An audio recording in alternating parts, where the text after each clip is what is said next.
Selamat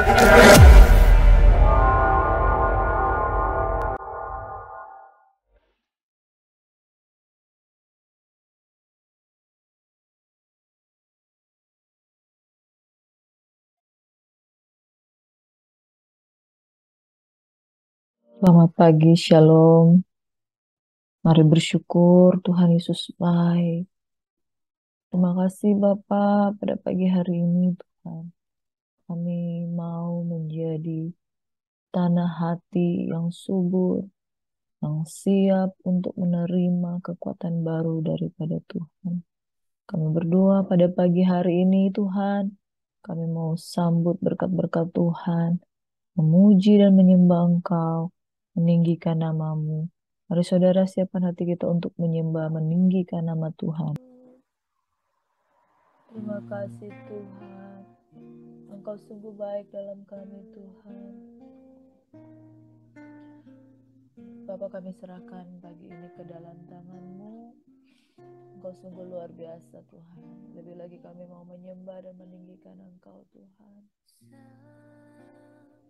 Dalam nama Yesus kami berdoa dan mengucap syukur, sambut berkat firman-Mu pada pagi hari ini. Amin.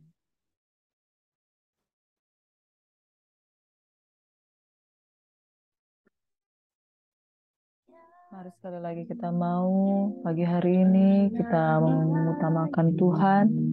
Kita akan membaca dan merenungkan firman Tuhan pada pagi hari ini. Mari saudara siapkan firman Tuhan. Siapkan kitab suci dan kita akan satu di dalam doa. Bapa terima kasih kami siap merenungkan firman-Mu. Kami percaya Engkau Tuhan yang akan memberikan yang terbaik saat kami datang di hadirat-Mu. Dalam nama Yesus kami siap membaca firman-Mu. Haleluya. Haleluya. Amin.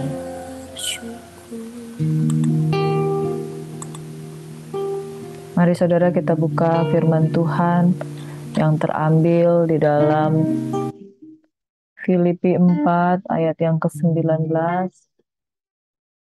Filipi 4 ayat yang ke-19. Saya memberikan firman Tuhan ini dengan tema Tuhan menyediakan. Filipi 4 ayat 19. Allahku akan memenuhi segala keperluanmu menurut kekayaan dan kemuliaannya di dalam Kristus Yesus. Allahku akan memenuhi segala keperluanmu menurut kekayaan dan kemuliaannya di dalam Kristus Yesus. Bapak, Ibu, Saudara yang diberkati oleh Tuhan kita Yesus Kristus, Allah kita adalah Allah yang memiliki segala sesuatu. Allah kita yang memiliki bumi ini, Dia yang mempunyai dunia ini. Makanya kalau kita memiliki kebutuhan, terlalu kecil untuk Tuhan menyediakan semuanya itu. Karena bumi ini Dia yang punya. Dia yang menciptakan kita, Dia yang menciptakan segala sesuatu yang kau perlu. Jadi kalau apapun yang engkau minta, Bapa di surga tidak seperti Bapak-Bapak di dunia ini. Sedangkan Bapa di dunia ini tidak mungkin memberikan kalajengking kepada mereka yang meminta roti, saudara. Allah kita adalah Allah yang kaya. Allah yang kaya, Allah yang mulia. Tapi tidak ada seorang pun Bapa yang di dunia ini, Dia Bapa yang baik. Tidak mungkin kalau anak kecil meminta untuk dia dibelikan sepeda motor padahal usianya baru 5 tahun atau 7 tahun. Karena Bapa yang baik, Dia akan memberikan sesuai apa yang diperlukan oleh anaknya, yang cocok untuk anaknya. Oleh sebab itu, saat kita datang kepada Tuhan, pagi hari ketika kita bangun, mungkin kita dipenuhi dengan banyaknya permintaan.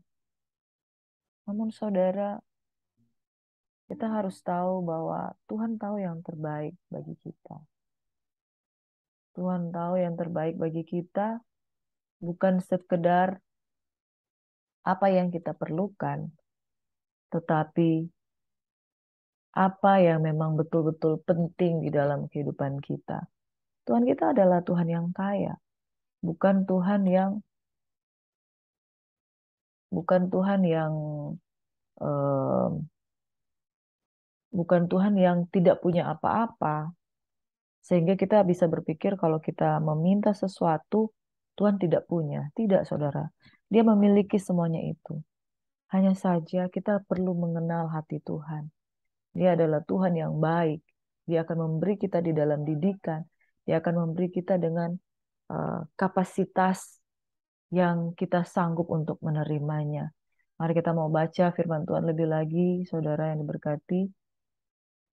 Di dalam kitab Kejadian 22, Tuhan berhadapan dengan hambanya Abraham. Kita akan baca firman Tuhan ini di dalam Kejadian 22 ayat yang pertama. Setelah semuanya itu Allah mencoba Abraham. Ia berfirman kepadanya, Abraham. Lalu sahutnya, ya Tuhan. Firman Tuhan, ambil anakmu yang tunggal, anaknya yang bernama Ishak, pergi ke Moria, persembahkan dia di sana sebagai korban bakaran salah satu gunung yang akan kukatakan kepadamu. Saudara, Ishak ini adalah seorang yang didapatkan dengan iman dan perjanjian dengan Tuhan. Nah, satu ketika dia berumur remaja, Tuhan katakan berfirman dia kepada Abraham, ambil anakmu, anakmu yang tunggal, anakmu yang kau kasihi, yang diperolehnya dengan susah payah di usianya yang sudah sangat lanjut, ya. Bawa anakmu dan Tuhan katakan persembahkan dia di sana sebagai korban di salah satu gunung yang kukatakan kepadamu. Saudara, orang tua di mana yang ketika eh, anak satu-satunya, anak yang disayanginya, anak yang didapatkannya di usia tua, diminta oleh Tuhan untuk dipersembahkan sebagai korban. Di sini kita lihat bahwa Tuhan bukanlah Allah yang mencobai, Tuhan bukanlah Allah yang eh, yang ketika dia melakukan sesuatu, dia bermaksud untuk menghancurkan kita. Kita akan lihat lebih lanjut lagi. Keesokan harinya pagi-pagi bangunlah Abraham. Ia memasang pelana keledainya dan memanggil dua orang bujangnya beserta Ishak anaknya. Ia membelah juga kayu untuk korban bakaran itu, lalu berangkatlah ia dan pergi ke tempat yang dikatakan Allah kepadanya. Ketika pada hari ketiga Abraham melayangkan pandangnya, kelihatanlah kepadanya tempat itu dari jauh, lalu berkata Abraham kepada kedua bujangnya, tinggal kamu di sini dengan keledai ini. Aku beserta anakku ini akan pergi ke sana. Kami akan sembahyang. Sesudah itu kami kembali kepadamu. Saudara, ketika Tuhan berkata, bawa anakmu persembahkan korban, dia mendengar bahwa Tuhan mau dia mempersembahkan anak ini sebagai korban. Di sini kita belajar, Abraham itu taat.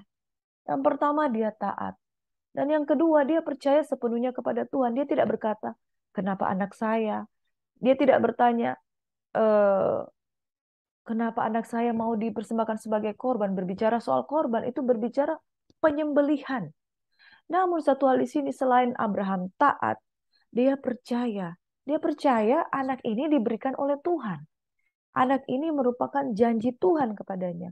Kalau Tuhan memerintahkan dia untuk mempersembahkan anak ini sebagai, kalau Tuhan meminta anak ini sebagai korban, saudara yang diberkati oleh Tuhan kita Yesus Kristus, pasti Tuhan akan bertanggung jawab.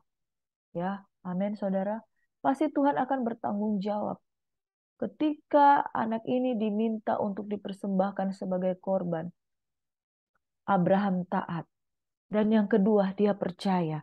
Dia percaya kalau Tuhan yang meminta, Tuhan pasti akan bertanggung jawab. Karena dia sudah punya pengalaman bahwa Tuhan memberikan anak ini di saat dia menertawakan bersama dengan Sarai.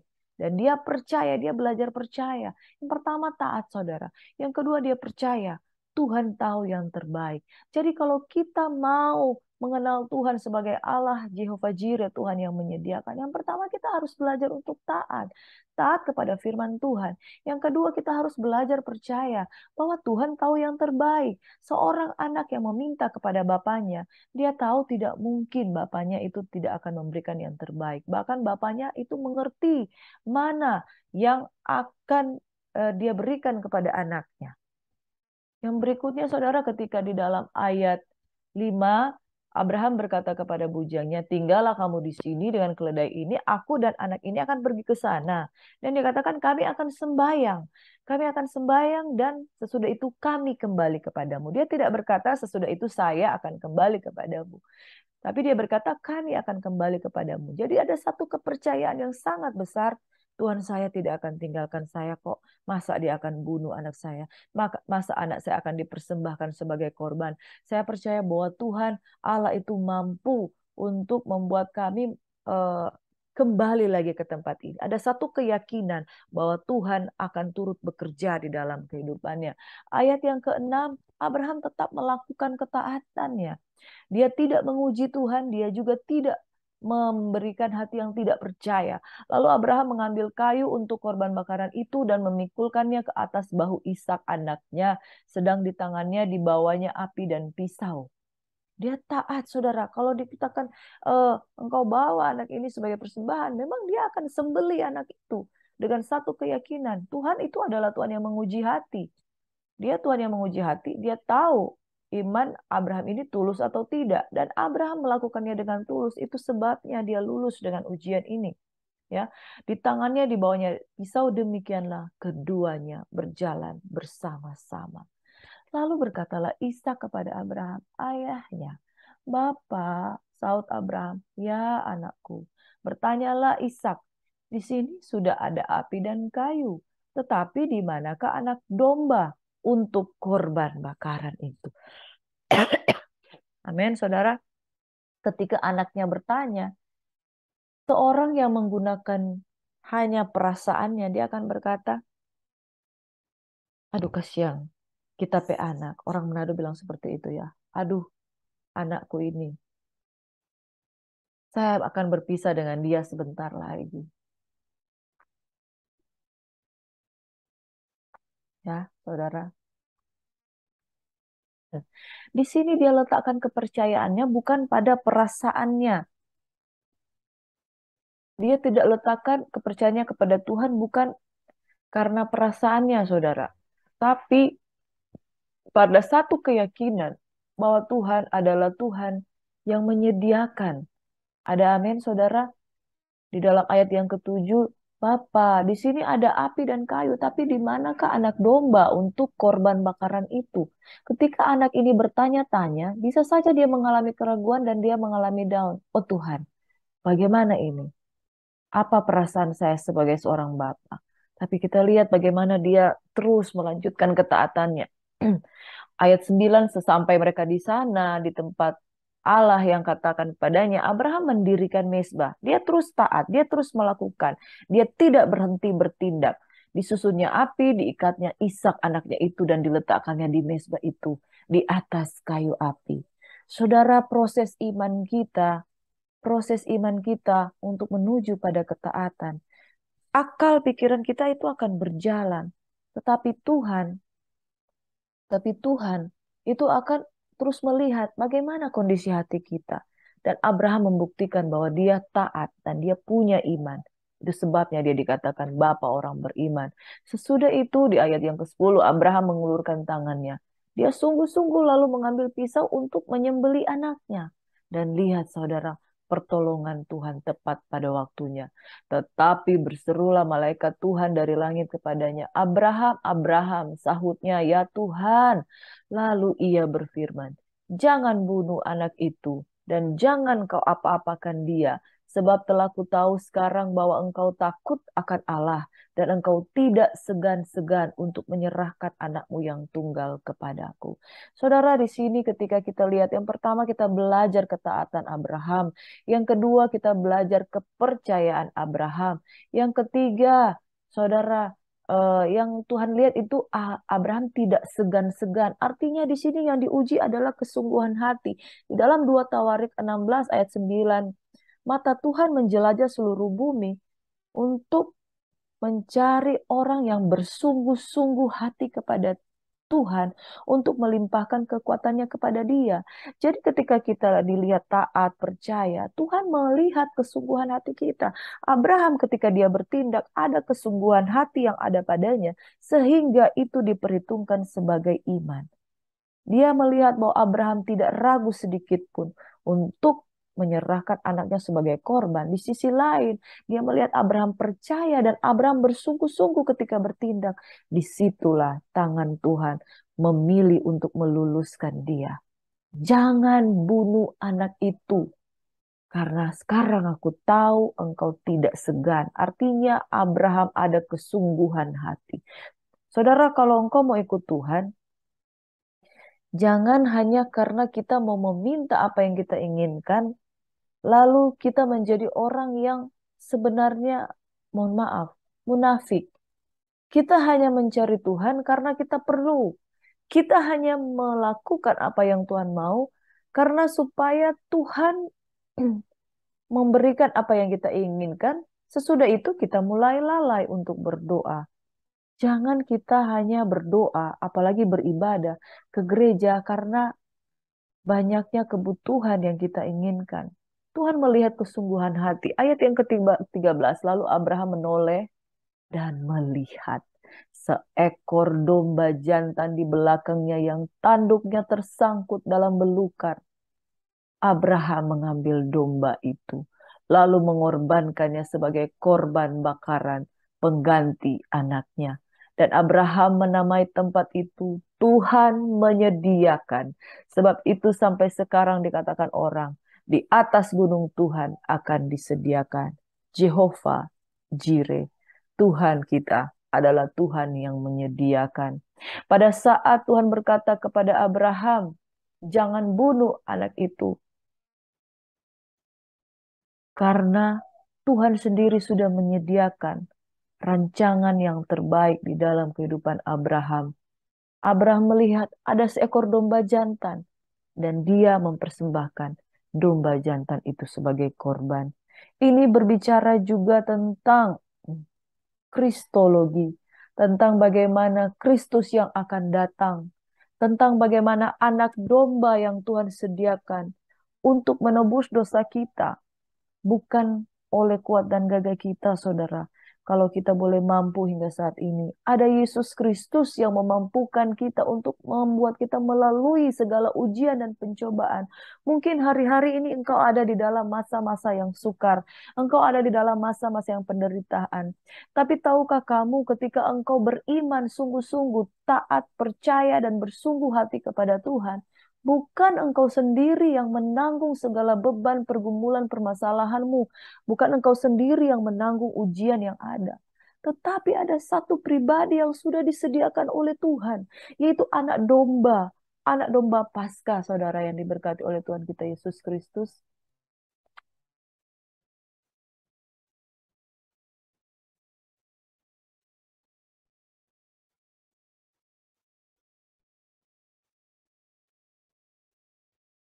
Anak domba Paskah.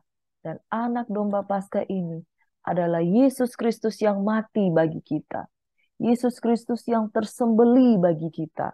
Engkau tidak menanggung segala pergumulanmu sendiri, tetapi Tuhan, Dia adalah Tuhan yang menyediakan dan yang memberikan kita kekuatan, saudara. Amin. Saudara yang diberkati oleh Tuhan kita Yesus Kristus. Matius 6 ayat 31 sampai 33. Sebab itu janganlah kamu khawatir dan berkata, apakah yang akan kami makan, apakah yang akan kami minum, apakah yang akan kami pakai. Semua itu dicari bangsa-bangsa yang tidak mengenal Allah. Ya, bangsa-bangsa yang tidak mengenal Allah itu ragu, khawatir, mencari hanya makan, minum, pakai. Tetapi bangsa Israel dilatih Tuhan untuk percaya bahwa dalam segala keadaan mereka dibawa untuk beribadah sekalipun di eh, tanah yang padang gurun dan tandus ya. Semua itu dicari bangsa-bangsa yang tidak mengenal Allah. Dan engkau dan saya bukan orang-orang yang tidak mengenal Allah. Kita adalah orang-orang yang mengenal Allah. Akan tetapi Bapamu yang di sorga tahu. Ini kata kuncinya, saudara. Yang keempat adalah Bapa kita adalah Bapa yang tahu apa yang kita perlu. Kita memerlukan semuanya itu. Tuhan tahu bahwa Abraham tidak ingin berpisah dengan anaknya karena dia tahu dia menyediakan. Tetapi carilah dahulu kerajaan Allah dan kebenarannya. Makanya saudara, ini kata kuncinya Matius 6 ayat 33. Cari dulu dong kerajaan Tuhan. Cari dulu dong itu kebenaran. Gampang itu permintaan-permintaan. Gampang itu kebutuhan-kebutuhan. Cari dulu kerajaan Allah dan kebenarannya. Maka semuanya itu akan ditambahkan kepadamu. Yang pertama dari Abraham kita belajar Abraham itu taat. Yang kedua kita belajar dari Abraham. Dia itu percaya. Yang ketiga kita belajar dari Abraham, dia itu bersungguh-sungguh hati. Yang keempat kita belajar percaya bahwa Bapa yang di sorga itu tahu. Yang kelima saudara, kalau kita mencari dulu kerajaan Allah dan kebenarannya, Tuhan pasti akan menyediakan. Dia Jehovah Jireh, Tuhan yang menyediakan. Dan dari sini kita belajar tuh untuk firman Tuhan di kesimpulan ini, di akhir firman Tuhan ini kita akan belajar bahwa dari Abraham kita lihat bahwa dia tidak takut.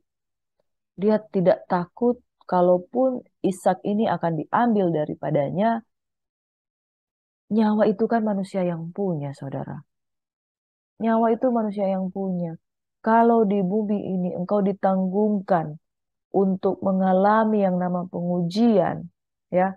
Secara tubuh mungkin kita mengalami ujian. Secara tubuh jasmani mungkin kita mengalami yang namanya kekurangan, penderitaan, tekanan. Tapi kita jangan takut. Matius 10 ayat 28 berkata seperti ini. Jangan kamu takut kepada mereka yang dapat membunuh tubuh, tetapi yang tidak berkuasa membunuh jiwa. Takutlah terutama kepada Dia yang berkuasa membinasakan, baik jiwa maupun tubuh di dalam neraka. Kalau hidup ini banyak pertimbangan yang memikirkan, bagaimana kalau saya tidak makan? Bagaimana kalau saya melakukan kebenaran saya di tempat kerja saya? Terus nanti pimpinan saya marah, ya. Pimpinan itu akan membuat saya mungkin dimutasikan atau ditempatkan di tempat yang saya tidak kehendaki. Kalau engkau melakukan ketaatan dan kesetiaan kepada Tuhan, jangan takut kepada manusia. Manusia itu tidak berkuasa untuk membunuh jiwa. Makanya ketaatan kita harus bergantung kepada Tuhan, sebab Tuhan berkuasa membinasakan baik tubuh, baik jiwa, baik roh kita. Dan dia berkuasa untuk membinasakan jiwa dan tubuh di dalam neraka. Itu sebabnya ketaatan kita harus bersandar kepada kebenaran firman Tuhan. Ketaatan kita harus bersandar kepada Tuhan, sebab dia berkuasa. Kalau kita takut kepada manusia, manusia hanya berkuasa untuk membinasakan tubuh, tapi tidak berkuasa membinasakan jiwa. Di firman Tuhan ini kita belajar, kita akan simpulkan bahwa Tuhan adalah Tuhan yang menyediakan. Namun satu hal yang kita harus tahu, saudara, kita harus percaya kepada Dia. Percaya sungguh-sungguh kalau kita harus melewati ujian-ujian kehidupan. Jangan hanya mau menyenangkan manusia. Jadi adakah ku cari kesenangan manusia, tapi biarlah hidup kita hanya menyenangkan hati Tuhan. Tuhan tahu yang kita perlukan. Ada amin, saudara? Tuhan tahu yang kita perlukan. Dia tahu apa yang kita butuhkan, itu yang paling penting itu adalah keselamatan jiwa kita. Itu sebabnya di dalam hidup ini seringkali ada ujian-ujian ekonomi, ujian-ujian iman, apakah kita mempertahankan kebenaran kita, ataukah kita takut kepada manusia, ataukah kita kompromi. Dan kita harus utamakan ketaatan yang mengutamakan keselamatan jiwa. Tuhan tahu kok yang kita perlukan. Nyawa kita juga, roh kita itu harus kita pastikan selamat. Jangan karena kebutuhan sesaat Tuhan kita menjadi perut kita menghalalkan segala cara. Iman kita harus bersandar kepada Tuhan bahwa yang penting kita utamakan keselamatan jiwa kita. Abraham tahu kalau Tuhan meminta sesuatu daripadanya, yang penting keselamatan jiwa kita. Yang penting walaupun tubuh kita diuji, binasa di muka bumi ini. Yang penting iman kita harus kita buktikan di hadapan Tuhan. Ya, yang penting di sini keselamatan jiwa kita. Saudara, kita mau bikin apa, yang kita harus utamakan, yang penting keselamatan jiwa kita. Dan Tuhan peduli dengan keselamatan jiwa kita. Yang kedua, soal kebutuhan jasmani, persembahan domba. Tuhan sudah sediakan kok. Itu sebabnya jangan kamu khawatir apa yang kau makan, minum, pakai. Tuhan tahu kok yang kita perlukan, kebutuhan jasmani. Kalau saat ini engkau berkekurangan, kalau saat ini apa yang kau butuhkan untuk uang sekolah anakmu, mungkin anakmu akan masuk ke perguruan tinggi, atau mungkin anakmu akan mencari pekerjaan. Berdoa saja. Tuhan tahu kok yang kita perlukan. Yang kita lebih butuhkan yang pertama itu keselamatan jiwa. Intinya kita harus selamat, saudara. Itu dulu yang kita utamakan. Supaya kita belajar untuk setia dan melakukan itu kebenaran. Jangan menyimpang ke kanan atau ke kiri. Soal kebutuhan jasmani, Tuhan tahu yang kita perlukan. Dan dia tidak menutup mata dengan itu. Yang ketiga, kebutuhan rohani. Dan inilah yang paling penting. Ketika kita belajar tentang Abraham, yang utama di sini bukan soal nyawa anaknya saja, tapi soal hubungan dengan Tuhan. Itu yang harus kita jaga. Saudara-saudara, jangan menjadi orang yang barbar. Kenapa saya katakan jangan jadi orang yang barbar? Yang menghalalkan segala cara hanya untuk mengejar apa yang dia butuhkan. Kita harus tahu koridornya kita, bahwa utamakan keselamatan jiwa. Kebutuhan jasmani Tuhan itu tahu kok. Dan yang ketiga, kebutuhan rohani itu yang lebih penting dari segalanya. Kalau kita mengejar Tuhan hanya karena kebutuhan, Tuhan nggak mau pakai orang-orang seperti itu. Tapi kalau kita mengejar Tuhan, karena kita mau punya hubungan pribadi dengan Tuhan, itulah yang Tuhan kehendaki. Itu sebabnya, saudara yang diberkati oleh Tuhan kita Yesus Kristus, firman Tuhan katakan di dalam kitab kitab Kejadian, kitab Kejadian ayatnya yang ke-14. Dan Abraham menamai tempat itu Tuhan menyediakan. Sebab itu sampai sekarang dikatakan orang di atas gunung Tuhan akan disediakan. Saudara-saudara, bukan di bawah gunung, bukan di tempat-tempat yang lain, tapi di atas gunung Tuhan. Berbicara soal relationship kita dengan Tuhan. Berbicara soal hubungan kita dengan Tuhan. Berbicara soal bagaimana relationship kita dengan Tuhan. Itu yang terutama. Saudara yang diberkati oleh Tuhan kita Yesus Kristus, Tuhan adalah Tuhan yang menyediakan. Bangun kehidupanmu, naik ke gunungnya Tuhan, Jehovah Jireh. Tuhan kita adalah Tuhan yang menyediakan. Tuhan tahu yang kita butuhkan itu keselamatan jiwa kita. Tuhan tahu bahwa kita membutuhkan kebutuhan jasmani. Tuhan tahu bahwa apa yang kita perlukan itu yang kita butuhkan, yang Tuhan mau itu adalah yang terbaik dia sediakan. Makanya saudara yang diberkati oleh Tuhan kita Yesus Kristus, setia dengan Tuhan. Jangan cari Tuhan hanya karena kebutuhan. Tak harus percaya saja bahwa keselamatan jiwa itu yang diutamakan Tuhan. Selanjutnya kebutuhan jasmani, Tuhan pasti memberikan yang terbaik sesuai dengan kebutuhan kita. Bukan sesuai dengan ke, kerakusan nafsu kita. Amin. Mari kita berdoa. Bapa di surga, Engkau berkati setiap kami untuk mengerti bahwa pengenalan akan Tuhan itu yang terutama. Biarlah pagi-pagi benar kami mencari Tuhan, mengutamakan Tuhan. Karena di atas gunung Tuhan Engkau menyediakan Jehovah Jireh, Tuhan yang menyediakan. Kami mendoakan jemaat Tuhan yang sedang sakit. Kami mendoakan umat Tuhan yang saat ini sedang berbeban berat. Kami berdoa Tuhan untuk keluarga rumah tangga mereka yang mungkin di dalam ujian Tuhan, keadaan ekonomi mereka. Tuhan kiranya menjadi Tuhan yang menyediakan. Dan lebih utama lagi, bangun hubungan dengan Tuhan, maka segala sesuatu akan ditambahkan kepadamu. Demi nama Yesus Kristus Tuhan, hamba-Mu berdoa dan mengucap syukur, memberkati kekasih-kekasih Tuhan pada pagi hari ini, beraktivitas di dalam damai sejahtera dan berkat-berkat Tuhan. Mari saudara yang diberkati oleh Tuhan kita Yesus Kristus, sekali lagi kita sembah Tuhan. Haleluya.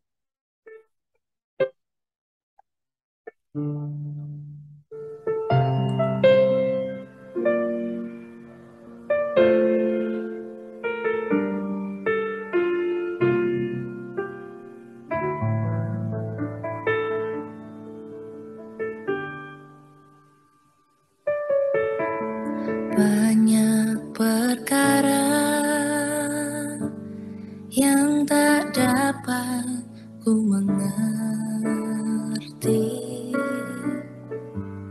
Mengapakah harus terjadi di dalam kehidupan ini? Satu perkara yang ku simpan dalam hati. Amin. Tiada satu pun kan terjadi tanpa Allah peduli. Allah mengerti, Allah peduli segala persoalan yang kita hadapi. Tak akan pernah dibiarkannya ku bergumul sendiri, sebab Allah mengerti.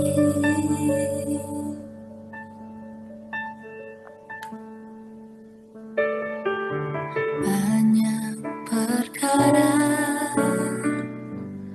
yang tak dapat ku mengerti. Mengapakah harus terjadi di dalam kehidupan ini? Satu perkara yang ku simpan dalam hati. Tiada satu pun kan terjadi tanpa Allah peduli.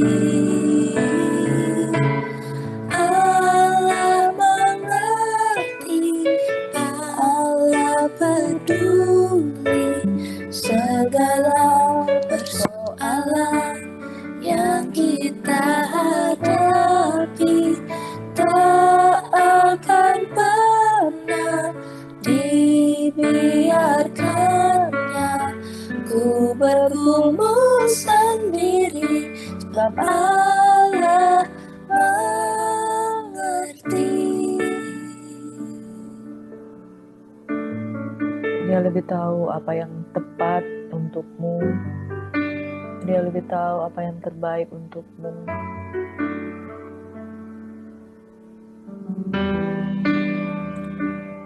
Dan kalau saat ini engkau memiliki banyaknya kebutuhan, saudara,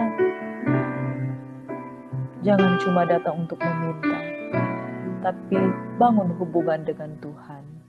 Allah mengerti, Allah peduli segala persoalan yang kita hadapi.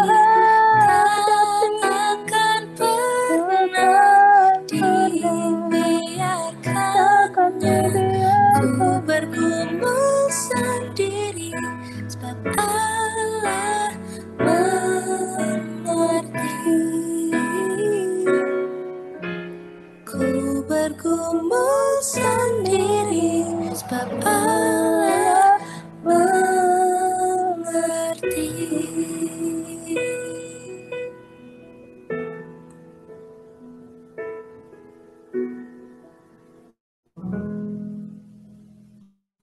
Terima kasih Tuhan, sebab Engkau tidak biarkan kami sendiri. Jehovah Jireh, Tuhan yang menyediakan keselamatan jiwa kami, Tuhan yang menyediakan kebutuhan jasmani kami, Tuhan yang menyediakan kebutuhan rohani kami. Engkau lebih tahu apa yang terbaik bagi kami. Hanya biarkanlah kami taat, percaya, bersungguh hati, dan biarlah kami mendahulukan Tuhan dan terus bersungguh hati kepadamu Bapa. Demi nama Yesus, diberkatilah orang yang lapar dan haus akan Engkau, diberkatilah kami pada hari ini. Dalam nama Yesus kami terima berkat Tuhan. Rahmat Tuhan selalu baru tiap hari. Kasih setianya tidak pernah berkesudahan. Terima kasih Tuhan, apapun yang menjadi kebutuhan umat-Mu, biarlah kami menjadi orang-orang yang senantiasa naik ke gunung Tuhan, mempersembahkan yang terbaik bagi hormat kemuliaan Tuhan. Haleluya. Amin. Shalom. Tuhan Yesus memberkati. Selamat pagi.